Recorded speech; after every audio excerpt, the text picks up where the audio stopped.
It's on. Okay. Try yours too. Yeah, just in there. Put it.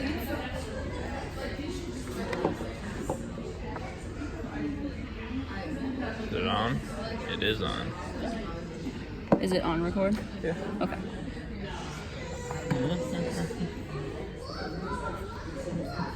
Just use whichever one comes out the best. Oh yeah, that looks good. Sweet.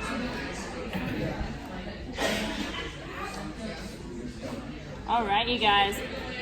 All right, we'll get started so we don't go past noon, that's for sure. So I guess all of you guys are kind of interested in nutrition a little bit. You guys have what? You're just like me, so that's why you're doing it? Cool. I like that even better.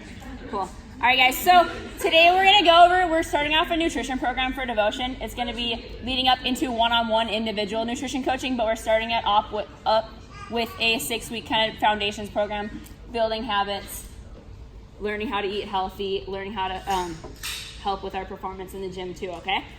So we're going to get started. We actually partnered up with a company called Healthy Steps Nutrition. So that's like, if I already talked to you guys, you have an app on your phone now. And we kind of set all that up for us. And then we get to use it for you guys on there to give you guys a lot of accountability and some other information that comes up of there, okay? But let's get started. So today we're going to talk, you guys have probably seen this pyramid like on a couple of our social media posts and stuff over the past couple weeks. As you can see, this is the pyramid for CrossFit, and nutrition is the foundation. Most of us want to come into the gym and work out every day for an hour, and then we don't really worry about the other 23 hours. But nutrition is where all of that lies in. So we're going to try to build the base, build the foundation, so guys can get the most out of all your workouts and all the hard work that you do put in here. But today we are going to go over tips for success, setting goals. That's going to be a huge part of it, like kind of looking timeline-wise, like where do you want to be 6 months from now, a year from now, 10 years from now and stuff. Learning the foundations of nutrition, we're going to touch on like macronutrients, why protein, carbohydrates, and fats are all important for you, hydration, sleep, all of those things. You guys all got a meal plan, so we're going to go through that also, kind of make sense of it all. And then next steps after the 6 weeks. We don't want the 6 weeks to be the end. You're probably not going to reach your end goal in 6 weeks, but just building a foundation within 6 weeks. And then this is a challenge as well. There's going to be daily points, weekly points, all in here, and there is going to be a winner at the end that we'll go through on that as well. All right. I know some people are in it for the challenge. Yeah. Right. Need some sort of motivation. All right. So little nutrition tips. Do you guys eat every 3 hours? Who skips breakfast every morning? Who? Yeah. All right. Who doesn't eat until the afternoon? Who eats around their workouts? One person raise their hand. Cool. So we're going to touch on all of that today. Who drinks 80 ounces of water a day? Who drinks more than 80 ounces of water a day? Who drinks way less than 80 ounces? Yeah, coffee, 80 ounces of coffee a day. Whatever we need, okay? All right, and have you guys ever tracked your food on MyFitnessPal? Who has never tracked their food or really paid attention, just kind of eating whatever? Cool. So we're going to touch on that all as well. So looking at all the pieces of the puzzle. So we're going to start off with goal setting. So you guys can all, like in your blue packets, there is like a spot to write like the goals. So think of it as in 6 months, this is where I want to be. And then we're going to kind of dig deep on what kind of steps we need to take to get to that. So there's a thing called a SMART goal. So this is S for specific, M for measurable, A for attainable, R for realistic, and then T for time sensitive. So all those things play a huge part in setting goals.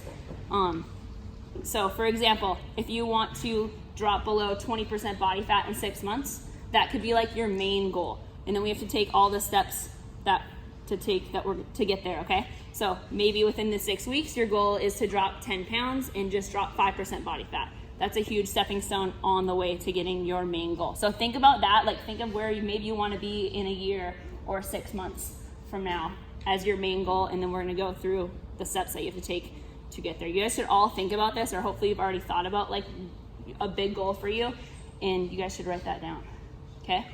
Think of, is this something that I can do in a timely manner? Make sure it's realistic, okay?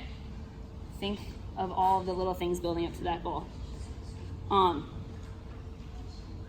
Also think maybe you have some performance goals in the gym too. Like maybe you want to get an 150 pound snatch, okay? I don't know. It could be whatever, okay? Why is this goal important to you? Like what does this goal mean? Like there also be a meaning behind it. Otherwise it's really hard to stay on track to getting that goal. Being realistic with yourselves, make sure it's something that you can, like, what does see success in, and what does it mean for you to do that? And then there's going to be a lot of accountability within the program too. So hopefully we'll keep you on track to getting those goals as well. So here's an example of a SMART goal. So by the end of the 6 weeks, I will lose 2% body fat and 8 pounds of body weight. So this is specific because it shows the data that we were testing, losing body fat and losing body weight. It's measurable because we chose numbers, 3% body fat and 10 pounds of weight. Attainable. I will accomplish this goal by the end of the 6 weeks. This will keep you on track to reaching that goal. And then it's realistic. So most of us probably aren't going to be losing over 20 pounds in the first 6 weeks, okay? So losing a pound and a pound and a half keeps you on track per week, keeps you on track long term for that. And then over a month, 1 to 1.5% body fat is pretty realistic for the most of us here, okay? Cool. Over 6 weeks. All right. So do you guys have any questions on setting your goals? Does anybody have a goal that they want to share? Nobody. Ray. So instead Yes. of like losing, what about You could be completely opposite too. right? So yeah, I'm If thinking, you like, have a I would goal- rather turn like fat into muscle, but Yes. stay the same. Not worried. You stay the same weight. So then for you, it would be holding on to the same weight, increasing muscle mass. Maybe you want to gain 3 pounds of muscle over the course of the 6 weeks instead. So you can totally do it complete opposite too. So if you didn't want to lose body fat and you just want to gain muscle mass, that's also a goal for you to have. Yep. So then we would take the measures and the steps to getting that goal instead. Yes, Jay. So in goal 1, Yes. we put a big goal. Your big goal. And then Put it in goal 1. 2 is I would say goal 2, think about the 6 weeks on goal 2 and the steps that you need to take in the 6 so weeks. like long term, a year. Yes. And then short term, like 6 weeks. Yep. And then action steps for each. Action steps for each one of those, exactly. Yep. Cool. All right, does anybody have any questions on that? No? Yeah? Okay. All right, so now we're going to get into talking about our nutrition, talking about carbohydrates. Does anybody know what carbohydrates are needed for our bodies? Energy, exactly. Carbohydrates are our main source of energy. It should be about 40% of our diet, especially with high intensity training that we do in CrossFit. It helps us with that, helps us recover. Different parts of carbohydrates. We have fiber. So we want to choose good, healthy carbohydrates, not candy and sodas and sugar and stuff like that. That has no fiber, it has no nutritional value in it. But if we have fiber, it is the part of the carbohydrate that keeps us full, helps us with our gut health. It can be found in fruits, vegetables, and then whole grains as well. After exercise is the best time to have your higher glycemic foods, like higher glycemic fruit. Doesn't have as much fiber in it because it will give our body a little bit, it will give our body quicker energy to restore and replenish after we work out. Also going to touch on artificial sweeteners. We see them everywhere now. Low calorie, 0 calorie drinks and stuff. Our body doesn't really know how to process them. So trying to minimize them over the next 6 weeks as well is going to be important with this. If you do have them once in a while, stevia is a great alternative versus some of the other artificial sweeteners that we see in like diet sodas and things like that. Sugar is sugar though. So syrup, agave is the same as dextrose, as fructose. Like it's all sugar. Our body doesn't know the difference between it, okay? So just because you have a recipe with agave in it doesn't mean your body knows that it's healthier than just regular table sugar, okay? Cool. Carbohydrates also are 4 calories per gram of carbohydrate. This is going to be important as we talk about proteins and fats too, because fats carry a little bit more energy per gram. It's really easy to overdo those. But yes. You said we're going to go into the sweeteners a little bit deeper later. Because I was going to ask about like what calories next for.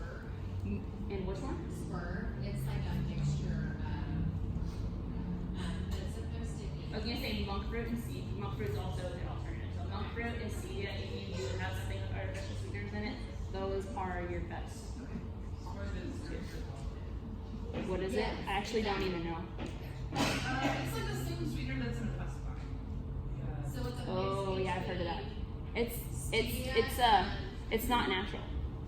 Actually, it's stevia and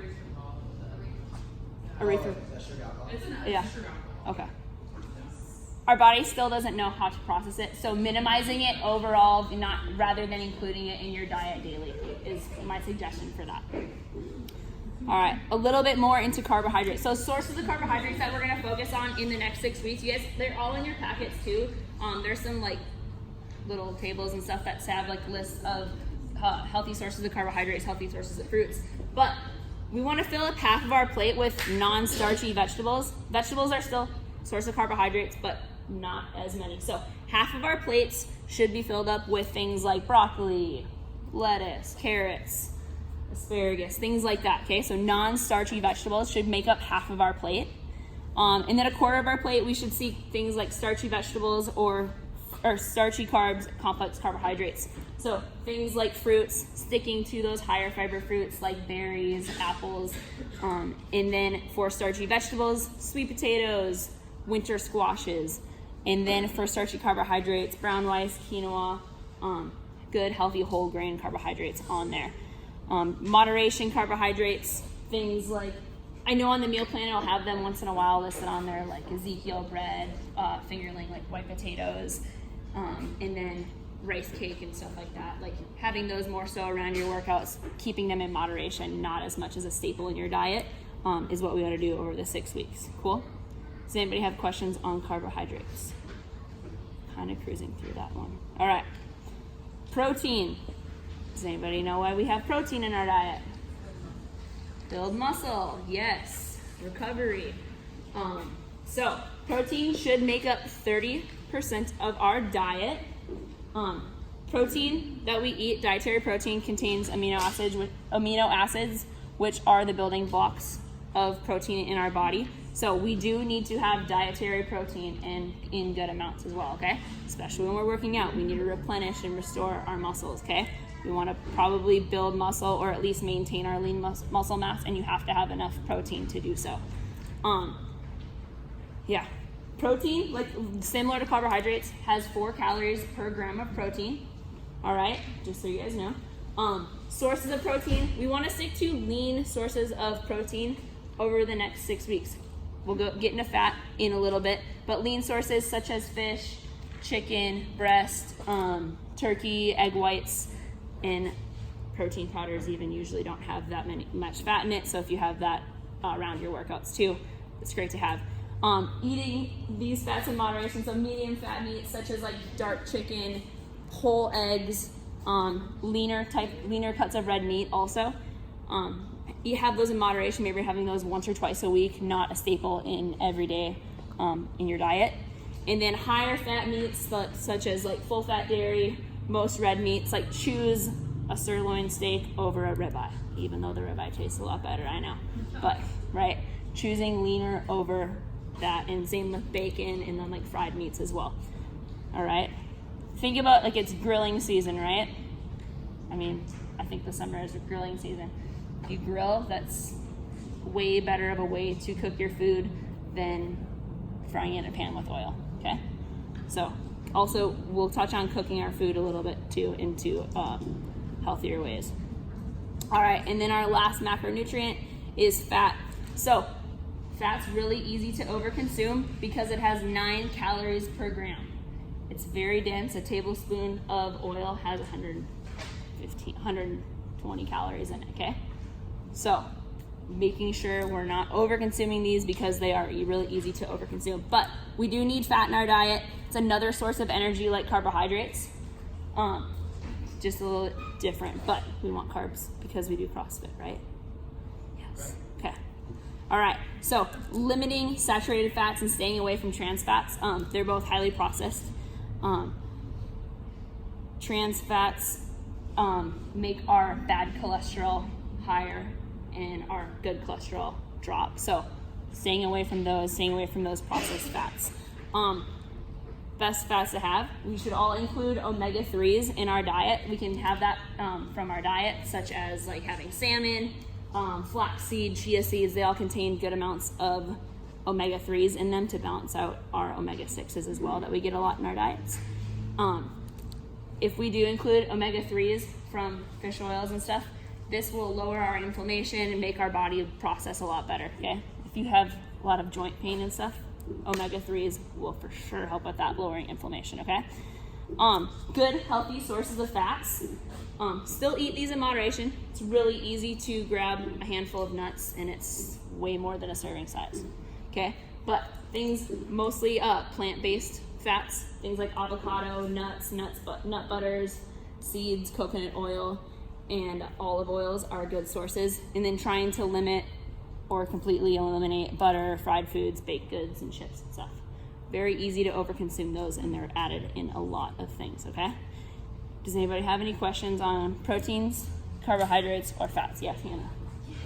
What's up? Is there like a preferred type of protein, say like a recovery protein that you're talking about? It would be like whey protein. Yep, whey protein. What? Because I have a collagen protein. Is that You can have collagen too. is that not good? Do you have a dairy allergy? No. Then whey is probably better. It's easier for your body to process. Collagen's like a great addition too, though, for hair, skin, nails, joints, everything. But whey is a little bit better. Our body processes a little bit faster around workouts. Yeah. If you have a dairy intolerance, though, it probably doesn't feel good to have whey protein. All right. Anybody else have any questions on that? Cool. All right. Now we're gonna get into hydration. We're gonna touch a little bit more on lean sources of protein too, of cooking our foods. So hydration, like I said earlier when I asked you guys if any of you guys drank 80 or more ounces of water, this is why we want to do it. So if you don't drink 80 ounces of water, what do you drink all day? Anything? Coffee.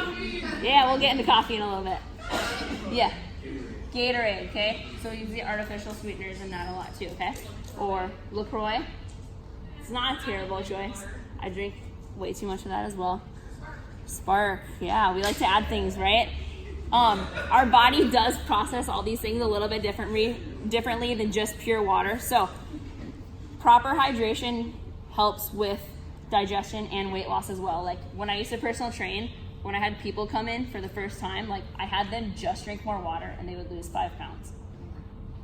Their body worked a little bit better. They processed things a little bit better. Just from water, no change in diet, a little bit more exercise than they were doing before, but just changing water, okay?